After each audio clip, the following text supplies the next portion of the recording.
Hello Ansh lovers, welcome back to my channel.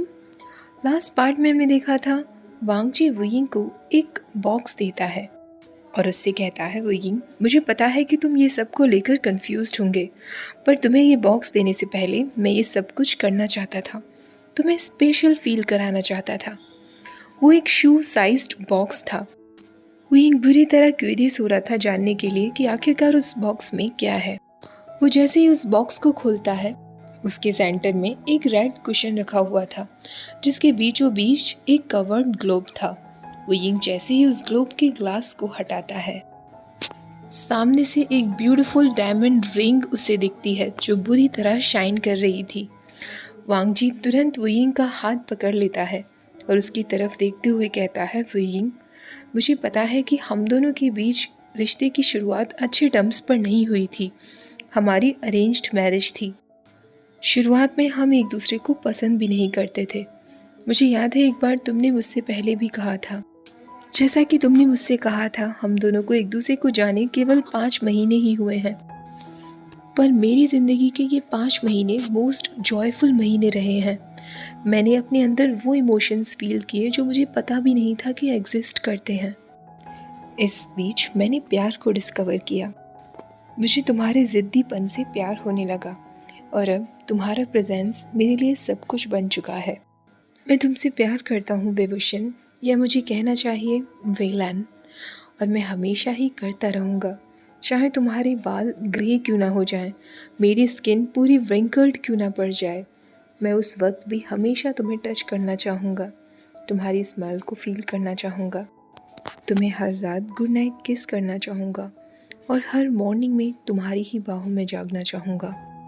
वुयिंग, मैं तुम्हारी ज़िंदगी में एक्सीडेंटली आ गया था, पर अब मैं जानबूझकर ज़िंदगी भर के लिए तुम्हारी लाइफ में रहना चाहता हूँ।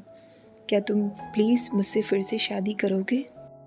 वांगजी तुरंत उस ब्यूटीफुल सिल्वर डायमंड रिंग को वुयिंग की उंगली में पहना देता है। वुयिंग की आंखों से आंसू बह रहे थे। वो उससे कहता है, लंजा, हम तो ऑलरेडी मैरिड है ना, तुम्हें मेरे लिए इतनी एक्सपेंसिव रिंग लाने की क्या ज़रूरत थी? वांगजी कहता है, वेल, मैं उस मैरिज को मैरिज नहीं मानता, क्योंकि मैंने तुमसे ठीक से पूछा भी नहीं था। मैंने गुस्से में आकर तुमसे उस दिन शादी कर ली थी। अगर तुम चाहो तो हम एक ऑफिशियल वेडिंग रख सकते हैं और उसके साथ ऑफिशियल रिसेप्शन भी होगा जिसमें हम सबको इनवाइट करेंगे, पर वो नेक्स्ट ईयर ही पॉसिबल हो पाएगा। वुयिंग मुस्कुराते हुए कहता है, नहीं लंजा, मुझे ऐसा कुछ नहीं चाहिए। मुझे किसी तरीके का दिखावा नहीं करना, बस हम दोनों एक दूसरे के साथ हैं, यही काफ़ी है। लंजा, तुम देख चुके हो कि मैं कितना ब्रोकन पर्सन था। मेरी एक ऐसी फैमिली है जिसे शायद फैमिली कहा भी नहीं जा सकता। मेरे अंदर एक एटीट्यूड था जिसे बहुत लोग पसंद नहीं करते थे, पर उसके बाद भी तुमने हमेशा मेरा साथ दिया, अपना प्यार मुझे दिया। पर मिस्टर लान वांगजी, मैं चाहता हूँ कि तुम भी ये बात समझ जाओ। मैं तुमसे बहुत ज़्यादा प्यार करता हूँ, जितना तुमने कभी सोचा भी नहीं होगा, और कभी भी तुम्हें प्यार करना बंद नहीं करूँगा। इसीलिए मैं एक बार फिर तुम्हारा हस्बैंड बनना चाहूँगा। वुयिंग वांगजी को अपनी तरफ खींचता है और सीधा उसे किस कर लेता है। दोनों एक दूसरे को किस करते हैं। उसके बाद वांगजी अपना फोरहेड वुयिंग के फोरहेड के अगेंस्ट लगाकर उसकी आंखों की गहराई में देखते हुए कहता है, तुम्हारे पास मुझसे शादी करने के अलावा और कोई ऑप्शन भी नहीं है डियर हस्बैंड। और एक बार फिर उसके फोरहेड पर किस कर लेता है। वुयिंग हंसते हुए कहता है, अच्छा, अगर मैं मना कर देता तो? वांगजी अब उसके बालों को पकड़कर एक गहरी सी आवाज़ में कहता है, तो फिर मैं एक रात तुम्हारे साथ बिताता और सुबह तक तुम खुद मुझे यस कह देते। वुयिंग को वांगजी की बातों पर हंसी आ जाती है।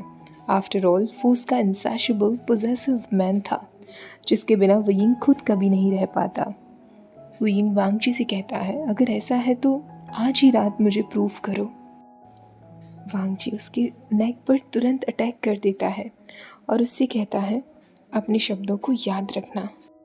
और जैसा कि वांगजी ने कहा था, वो बिल्कुल वैसा ही करता है। जितनी बार वुयिंग को ऑर्गेज़म हुआ था, उतनी बार उसके मुंह से मोर्निंग करते हुए यस निकला था। अगली सुबह जब वुयिंग वांगजी की बाहों में जागता है, वो बुरी तरह थक चुका था। दोनों बेड पर लेटे हुए थे। वांगजी ने वुयिंग को इतना टाइटली पकड़ा हुआ था जैसे उसे डर हो कि कहीं वुयिंग भाग ना जाए। वुयिंग खुद से कह रहा था, हमारी शादी अरेंज्ड ज़रूर रही होगी, पर जो मोमेंट्स हमने एक दूसरे के साथ शेयर किए हैं वो प्राइसलेस हैं, जो कभी नहीं बदल सकते। वो रात उन काउंटलेस डेज़ की शुरुआत थी जब वांगजी हर रात अपना प्यार मुझसे एक्सप्रेस करता था। हर सुबह की शुरुआत हम दोनों की हमेशा किसेस के साथ ही होती थी। जिससे मैं प्यार करता हूँ वो मुझसे उतनी ही गहराई से प्यार करता है। इससे ज़्यादा ग्रेटर फीलिंग इस पूरी दुनिया में कोई भी नहीं थी। उसके वो सारे लिटिल किस, उसकी टीजिंग टच, पोजेसिव तरीके से उसका मुझे पकड़ना, ये सब की वजह से मुझे उससे और भी ज़्यादा प्यार हो गया, क्योंकि अब मैं जानता हूँ कि मिस्टर लांग वांगजी अपने इस हस्बैंड को कभी भी नहीं छोड़ेगा और वांगशियन फॉरएवर साथ रहेंगे। ओके गाइज़, ये कहानी तो यहीं पर ख़त्म हो जाती है। अब मैं आप लोगों से पूछना चाहती हूँ कि आप लोगों को मेरा ये तरीका स्टोरीज़ शेयर करने का अच्छा लगता है। ये वांगशियन स्टोरीज़ नहीं होती, ये नॉवेल्स होते हैं जो मैं इधर उधर कहीं भी पढ़ लेती हूँ और फिर अगर मुझे नॉवेल पसंद आते हैं तो मैं इन्हीं के ऊपर वांगशियन स्टोरीज़ बना देती हूँ। तो अगर आपको ये तरीका पसंद आता है तो मुझे कमेंट्स में बताना, क्योंकि आगे भी मैं इसी तरीके से स्टोरीज़ शेयर कर पाऊँगी। क्योंकि जितनी भी वांगशियन फैन फिक्शंस थे ना, मुझे लगता है कि वो मैं सारे के सारे एक्सप्लेन कर चुकी हूँ। तो आप लोग मुझे कमेंट्स में ज़रूर बताना, फिर मैं जल्दी ही अपनी न्यू स्टोरी के साथ इस चैनल पर वापस आ जाऊँगी। और आज का ये पार्ट आई नो बहुत छोटा था, पर एक एंडिंग थी। आई होप आप लोगों को ये एंडिंग पसंद आई होगी। वीडियो अच्छी लगी हो तो प्लीज़ वीडियो को लाइक, शेयर और चैनल को सब्सक्राइब करना मत भूलना। Thank you for watching. Bye bye.